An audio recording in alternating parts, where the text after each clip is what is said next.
Hey, good morning, good afternoon, good evening, wherever anybody may be. Craig from Hiking Pipes.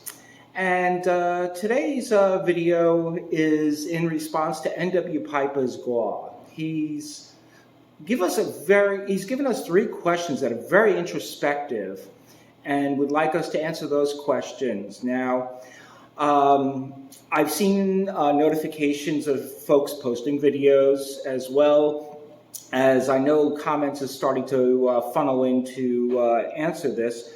I want to disclose that I have not watched a video where any of our YTPC friends are talking to the subject. I want this to not be redundant, and I didn't want to be influenced by anything that I had personally seen. But I thought about this over the past couple of days, and it was, like I said, very introspective. So with that, the first question that was asked of us was, what does the world need to make it a better place? And again, I'm paraphrasing that question.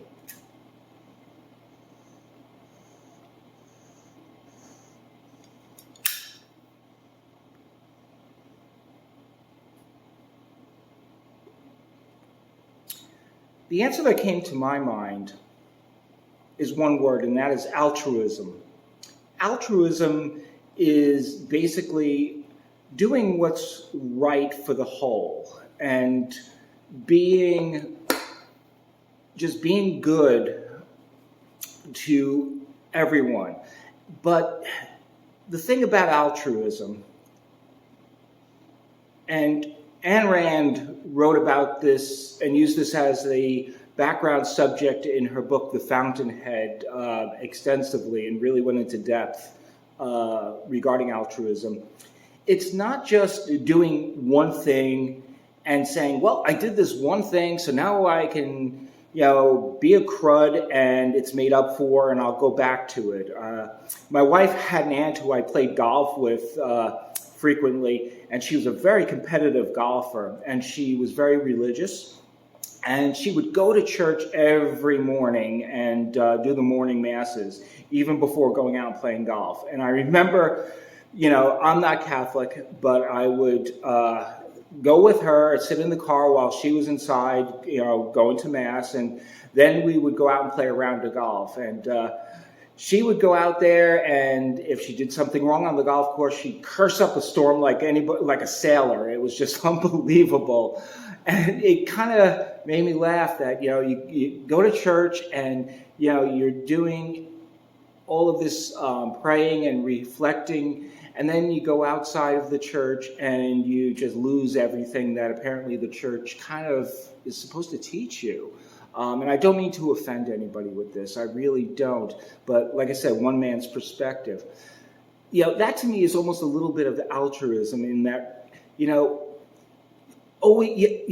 able to always do what's right. And I think if everybody on this planet could be altruistic and see the common good and do what's right and compromise their own selfishness for the common good and really adopt that as an intrinsic personality and an intrinsic way to be, I think that would help the world out significantly. So the world needs more altruism to, I think, make this a better place.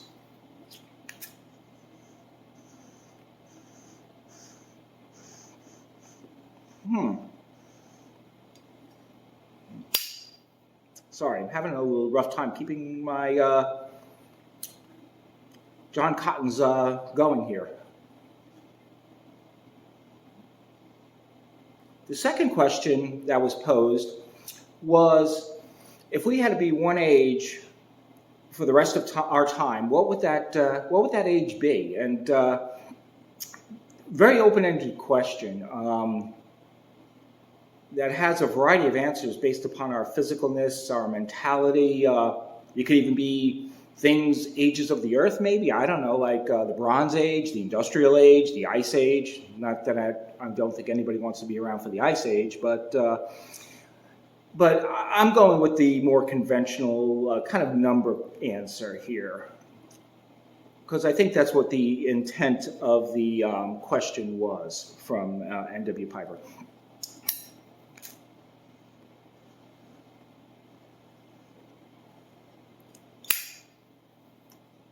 Excuse me. So that being said, had you asked me this question a year ago, I probably would have come up with a different answer, but I'm going to say my current age, and that is 57. So why? Well, like I said, if you asked me a year ago, I weighed 95 pounds more than I weigh right now. I was very unhealthy, where walking from my front door to the mailbox was enough to give me pause and catch a breath. But in losing the 95 pounds, I did a lot of different lifestyle changes. There was once a wise man that said, if you're doing the same thing over and over again and expecting different results, you're a little crazy. But, and I tend to agree with that. So I made significant changes, eating habits, exercise habits, mental habits.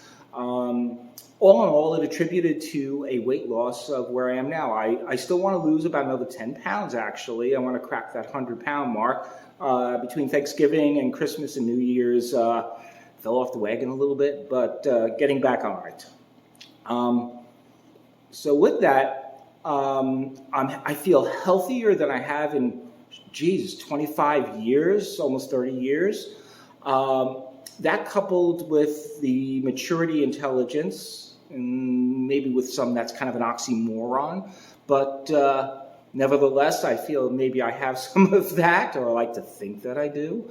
I'm happy where I am right now, and hopefully I'll get healthier and stronger as I go on, but I can't predict the future. So based upon just where I was, I'm going to have to pick my current age.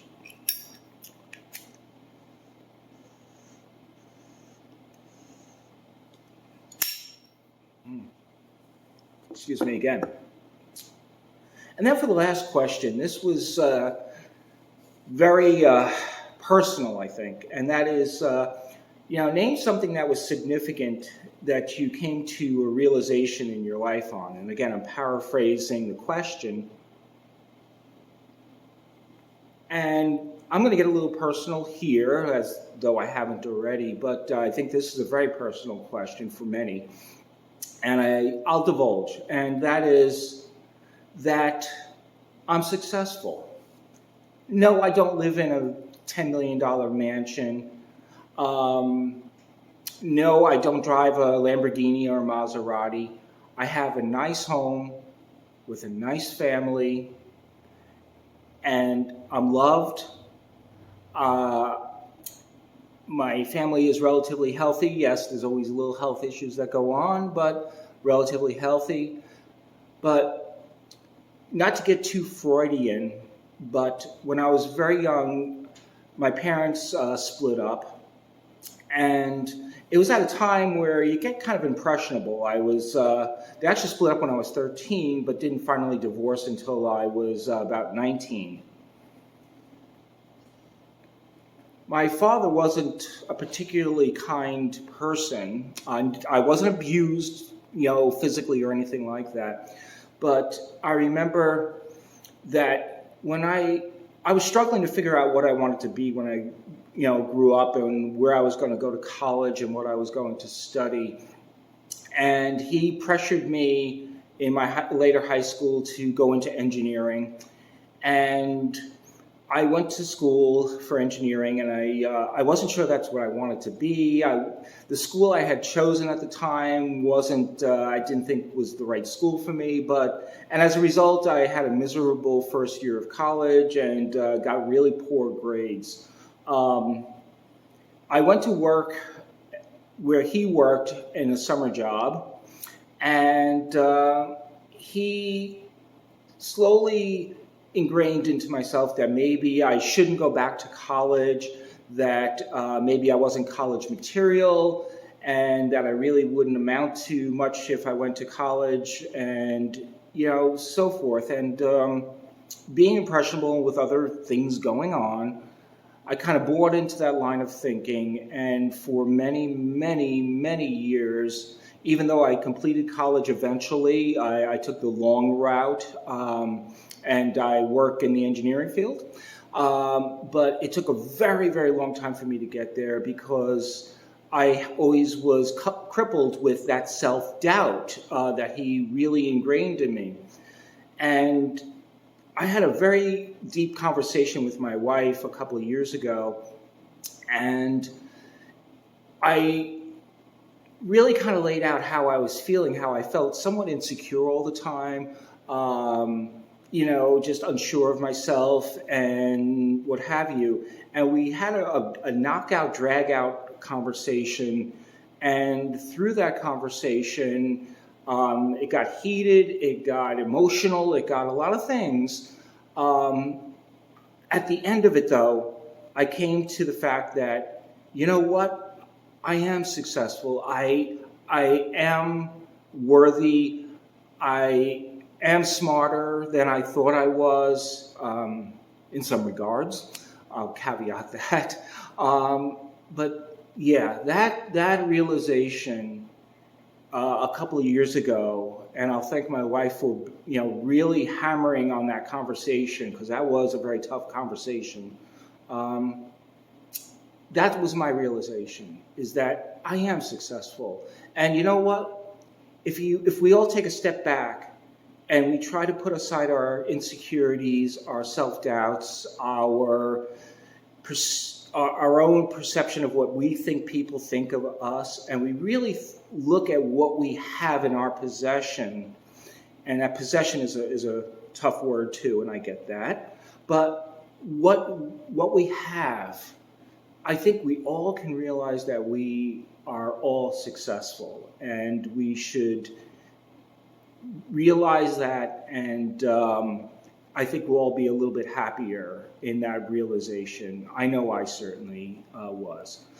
So with that, kind of a long video, again, thank you to N.W. Piper for presenting us with such a unique challenge for a GAW, and I enjoyed this, and I'll thank everybody for watching, and I would welcome any comments and feedback, and we'll all see you again, hopefully very, very soon. And until then, please, stay well, stay healthy, and let's be good to one another. Again, the world can use a lot more altruism in it than we currently have, I think. So take care for now.